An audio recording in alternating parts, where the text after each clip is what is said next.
Finally देख ली है हमने मिर्जापुर सीजन 3, हमारा देसी गेम ऑफ थ्रोन्स। देखो भाई, मुझे पता है इस रिव्यू से आप ये डिसाइड तो नहीं करने वाले हो कि आपने देखनी है नहीं देखनी, बिकॉज आपने देखनी ही है। और यही जीत है इस फ्रेंचाइजी की कि इतना इंपैक्ट छोड़ा हुआ है सीजन 1 और सीजन 2 ने कि ये फ्रेंचाइजी अपने आप में हम कैरेक्टर्स में इतना ज्यादा जा चुके हैं कि हमें देखना ही है कि उसमें दिखाया गया है। तो भाई मैंने लिए देख, और अब हम आपको अपने बिल्कुल ओपिनियन रियल शेयर करूंगा कि मुझे एग्जैक्टली लगा क्या वो चीज, वो फ्लेवर आ पाया या नहीं आ पाया, या क्या मिसिंग था। क्या है आपका हाल? वेलकम बैक टू फिल्मी चर्चा विद कुणाल। देखो भाई, गुड्डू और गोलू अब थ्रोन पे बैठ चुके हैं और इनको हेल्प मिल रही है बीना त्रिपाठी जी से, मगर हेल्प मिल रही है या चलो देखना वो सीजन में।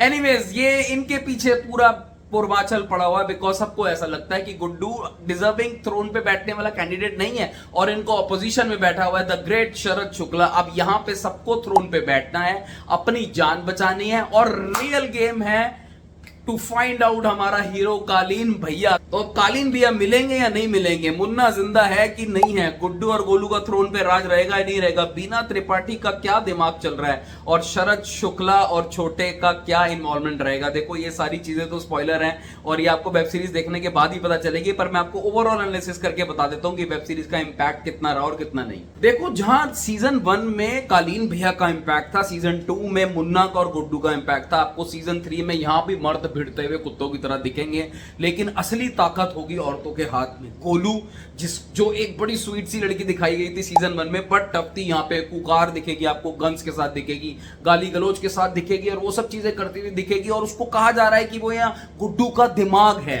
बीना जो सॉफ्टेस्ट और cutest type of female character दिखाई गई थी सीजन 1 में, यहां पे उनका दिमाग कुछ नेक्स्ट लेवल पे चल रहा है। और कोई बड़ी बात नहीं है कि षड्यंत्र का सारा गेम उनके हाथ में है। मुन्ना की सो कॉल्ड बीबी जो पॉलिटिशियन है, उनका भी बहुत अच्छा खासा रोल है, लेकिन यहां पे प्रॉब्लम है पहले 6 या 7 एपिसोड उसकी पेस थोड़ी स्लो है, जो कवर अप होते हैं फाइनली के लास्ट के 3 एपिसोड्स में, जो एक्चुअल में मिर्जापुर का आपको फ्लेवर देंगे। अब जब मैं ये कह रहा हूं कि पहले के 6-7 एपिसोड थोड़े स्लो हैं, इसका मतलब ये नहीं है कि वो बेकार हैं, पर हो सकता है आपको वो फील ना आए जो आप एक्सपेक्ट कर रहे हो, पर वो बहुत इंपॉर्टेंट है बिल्डअप के, जो आखिरी के 3 एपिसोड में इन्होंने दिखाया है। अब गुड्डू के कैरेक्टर के जो फैंस हैं उनको डिसअपॉइंटमेंट हो सकती है, क्योंकि मुझे पर्सनली वो उतने स्ट्रॉन्ग कैरेक्टर नहीं लगे जो मुझे यार लग रहा था कि मिर्जापुर सीजन 3 को देखे ना एक जबरदस्त होने वाला है। बट आखिरी के 2 एपिसोड उनके नाम है। अब विजय वर्मा यानी छोटे का जो रोल एक्सपेक्टेड था वो उतना मुझे स्ट्रॉन्ग नहीं लगा। वो दामाद का रोल जिसने प्ले किया, उनका भी कोई बड़ा वीक प्रेजेंस रही है। शरद शुक्ला ने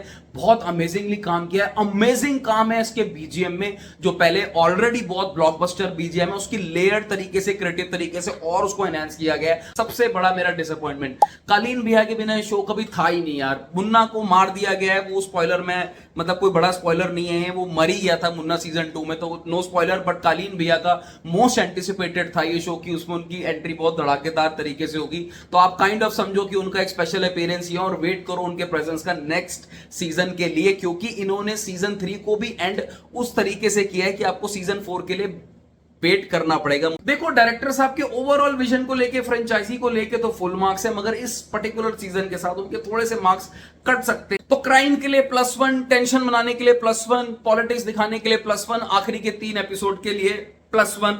माइनस होंगे भाई अननेसेसरी पहले के 6-7 एपिसोड थोड़े लंबे खींचने में, और हमारे फेवरेट कैरेक्टर्स को उस तरीके से ना दिखाने में जो हम एक्सपेक्ट कर रहे थे। ओवरऑल देखो यार, मैं मिर्जापुर सीजन 3 को ये बोलूंगा कि आखिरी के 2 या 3 एपिसोड्स को छोड़ दो, जो कि टेक्निकली और वैसे भी बहुत ब्रिलियंट है। फाइट सीन्स बहुत अमेजिंग है, टेंशन दिखेगी आपको, पॉलिटिक्स दिखेगी, क्राइम दिखेगा।